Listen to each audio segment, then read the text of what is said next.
Morning Mountfortians, today we are going to start with our next topic, that is difference between ideal solution and non-ideal solution. So let us start with an ideal solution.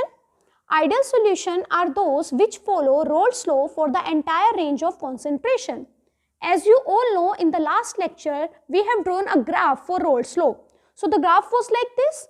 If any solution follow this graph for the entire range of concentration, then that solution will be known as ideal solution. Second, ideal solution are those in which theoretical pressure is equals to observed pressure. Theoretical pressure is that pressure which we are calculating from the mathematical expression. Like theoretical pressure is equals to PA plus PB, and PA is equals to PA naught XA plus PB naught XB. So with the help of this, we can calculate theoretical pressure. And observed pressure is that pressure which we are calculating with the help of apparatus. Like pressure we can calculate with the help of barometer. Third, ideal solution are those in which change in volume is equals to 0. Change in volume is equals to 0. How change in volume can be 0? So for this, take a solute and solvent 5 ml in different container.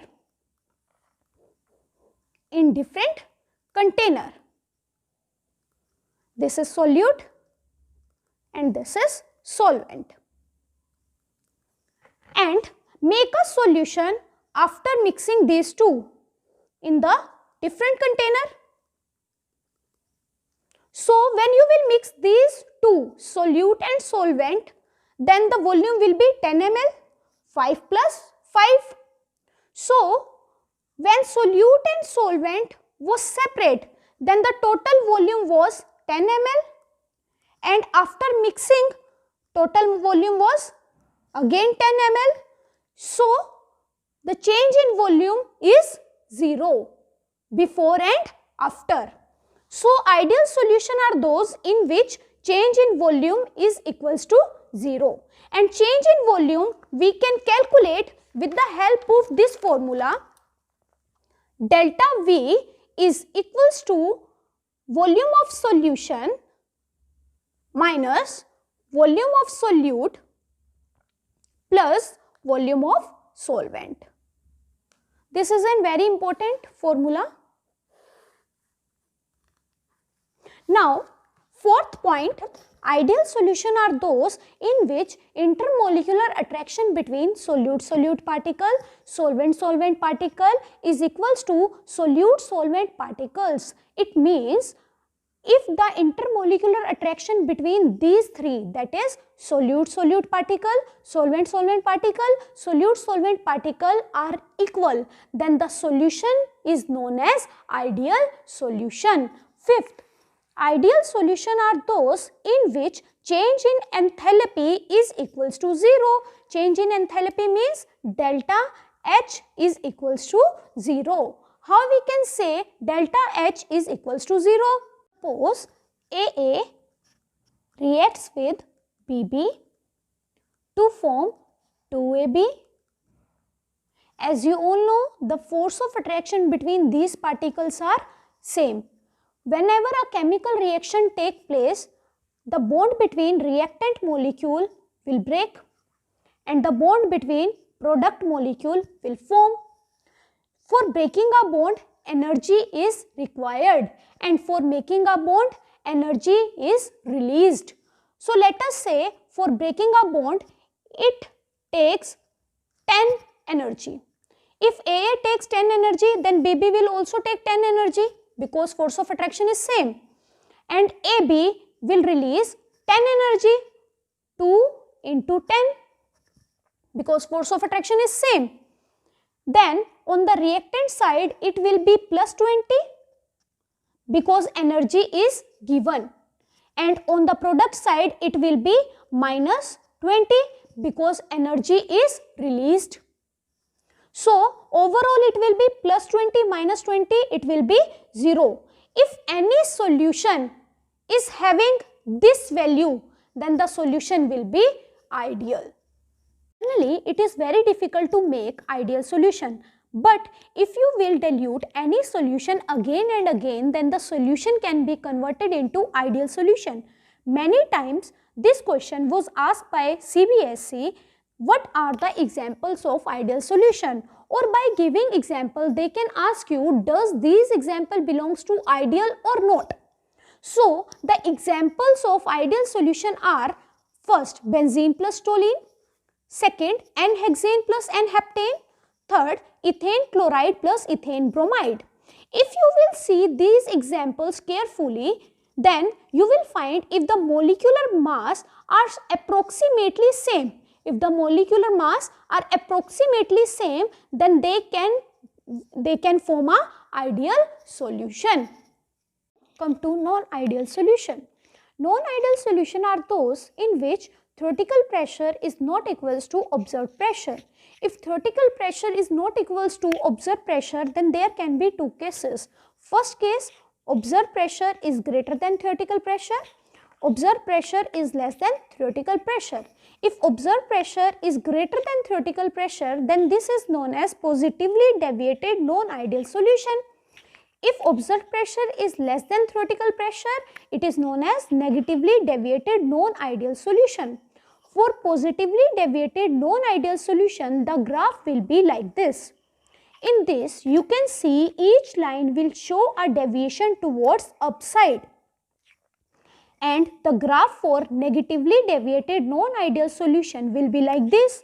In this, you can see each line will show a deviation towards downside. Why it is happening?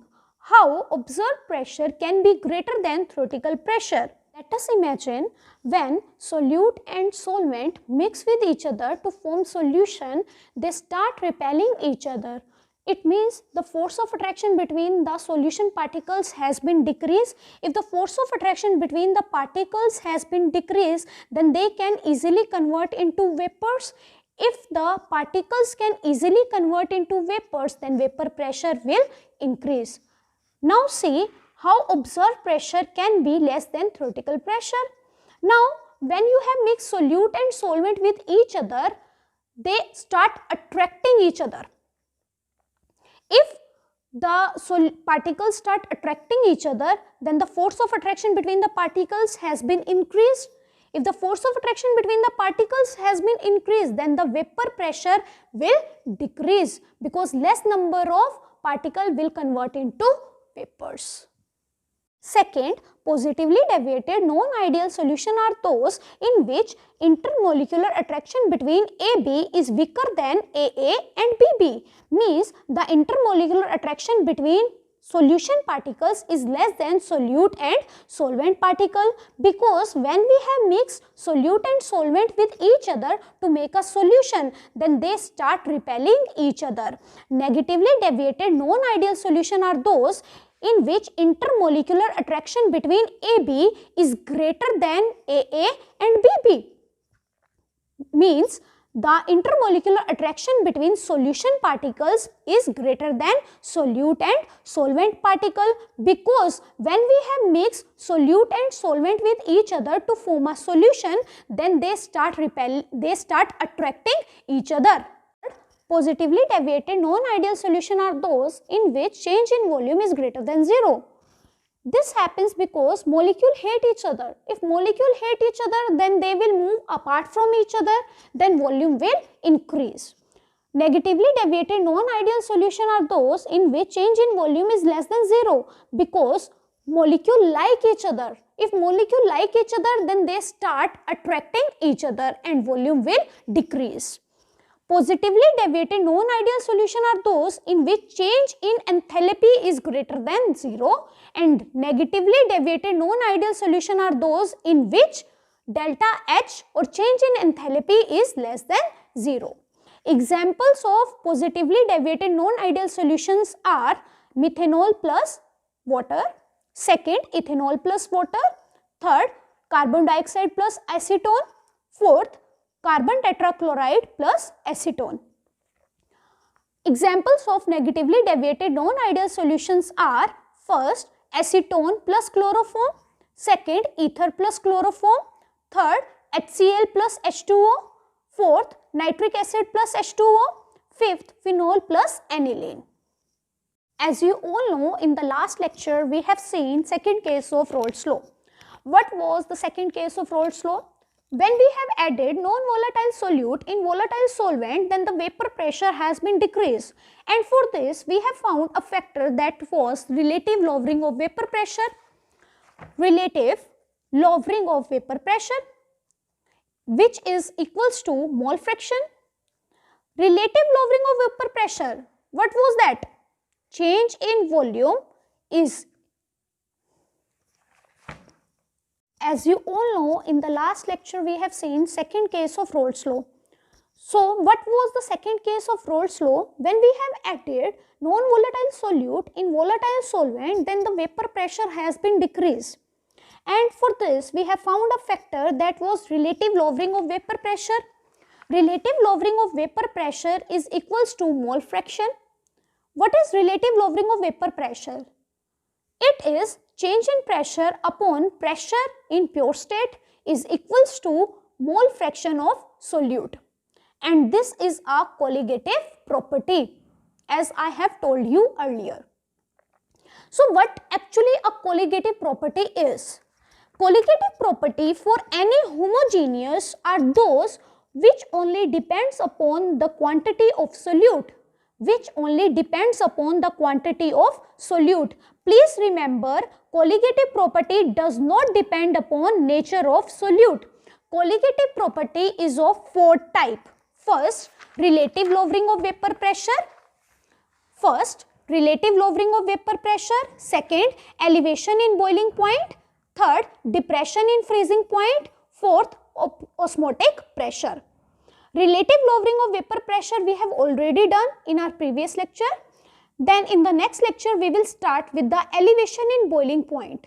So that's all for today. Have a nice day ahead.